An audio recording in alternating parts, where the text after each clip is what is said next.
Hey guys, this is Goku, and today we're gonna talk about another hand that happened on 888 Poker, and this is an early stage of the tournament. Probably just the tournament just started. The blinds are 200, 400 with ante 50, and we sit on a little above the starting stack of 50k. Let's see what happens. Okay, we are in a late position in the hijack, and the action folds around to the first middle position, who opens to 800. He's a bit short, only has 17k, which gives him like 45 bigs or something. What do we do with pocket sevens here? Well, most of the time I would just call this here. You can sometimes mix in a 3-bet, but you would ideally mix in those 3-bets from the button or maybe the cutoff. The hijack is not the best spot to 3-bet pocket sevens. It's much better to just call them. So I suppose the hero will call here. Okay. The button 3-bets to 3200. So a 4x raise, and he's also, based on the 21 hands, he's only played one so far, and now he's 3-betting, so that can give us a slight indication that this might be some kind of a tag player or a nit, and this is like aces or kings. But of course we can't really say much about after 21 hands. So let's see what else happens. The small blind calls. We got a little bit more hands with the small blind. So we can assume he calls this with like all pairs and possibly some suited connectors as well, some suited aces. He can be quite wide here. We don't really know. And the big blind calls as well, so we're gonna have a multi-way pot. We don't know much about the big blind, so we can assume a somewhat similar range to the small blind, which is just basically, you know, fishing for a good flop with a suited connector, suited ace, or a pocket pair. The initial raise are actually false, even though he has amazing odds, which is weird. But of course with pocket sevens we have to call here. We're getting such great price to hit a set and perhaps at least stack one of the players.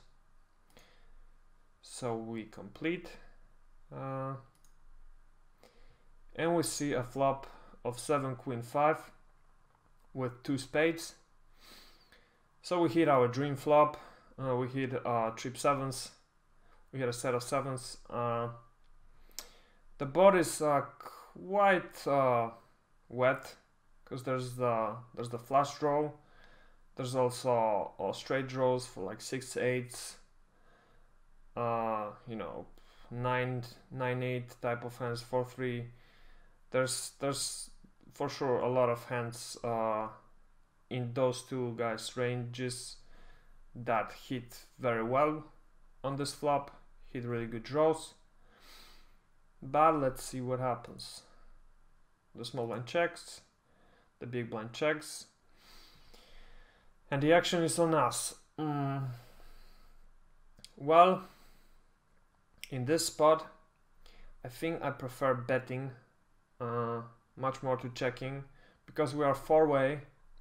And if we check here, I would say there's a high probability that the initial 3-better will check behind, because he's got, you know, a lot of ace kings here.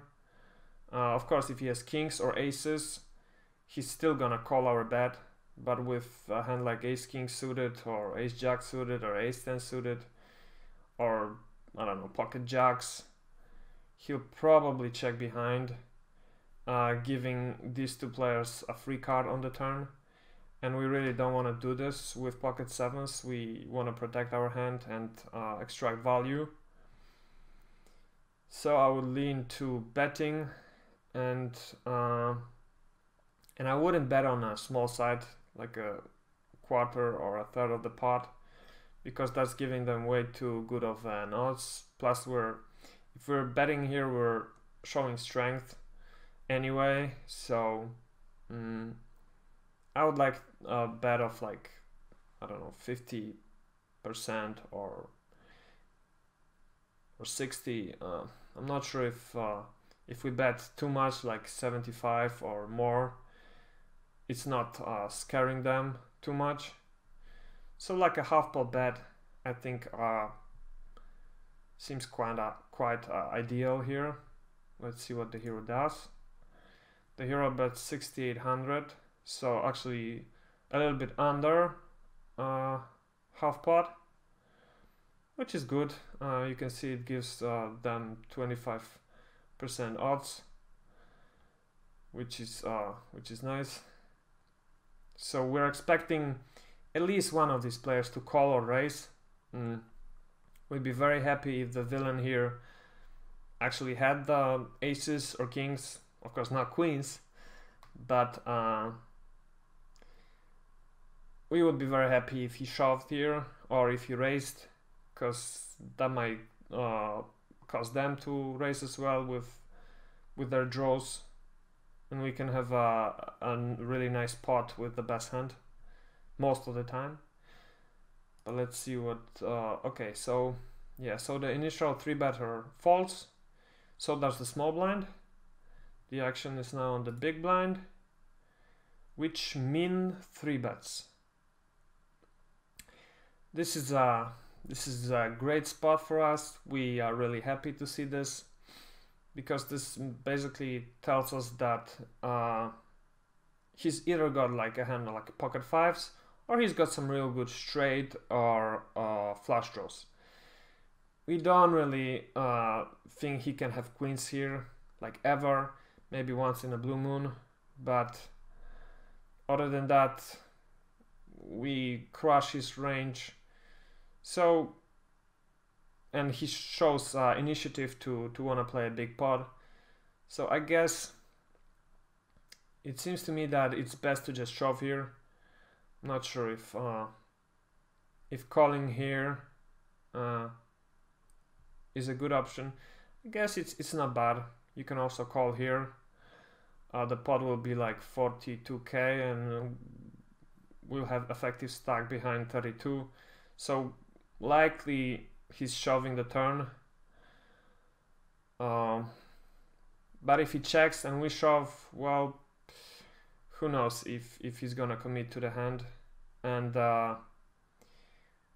right here on this flop with his min raise, I think if we shove, we get the best chance to get him to put all the money in with a hand like an ace high flush draw or a straight draw or some kind of random hand he might have here. So I think, yeah, the best option would be to shove here, and this is what our hero does. So let's see if the villain calls. Okay, the villain calls. Yeah, because if we just call and the turn card completes the flush, well, we're in a much worse spot, and also that might scare him off if he just has a straight draw. So I think it's best to get it in on the flop. The turn is a jack of hearts. The river is a 3 of diamonds. And let's see what the villain shows here. Okay, and the villain actually shows here pocket eights, which is a kind of weirdly played hand. I'm not sure what he was thinking on the flop here. Well, the min raise makes sense, but calling the all-in, probably he put us on a straight flush draw range, heavy range as well. So that's great. We win a nice 106k pot, which is like 250 more big blinds at the start of the tournament, which is awesome. So we're super happy about that. And yeah, I guess that will be it for this hand. It's a really straightforward hand, but I just kind of like the situation on the flop, so I thought I would show it. What did you guys think? Did you like this hand? How would you have played it? Yeah. Thanks for watching, and if you enjoyed watching this video, please leave a like below, leave a comment, and subscribe to watch more videos like this. Thanks.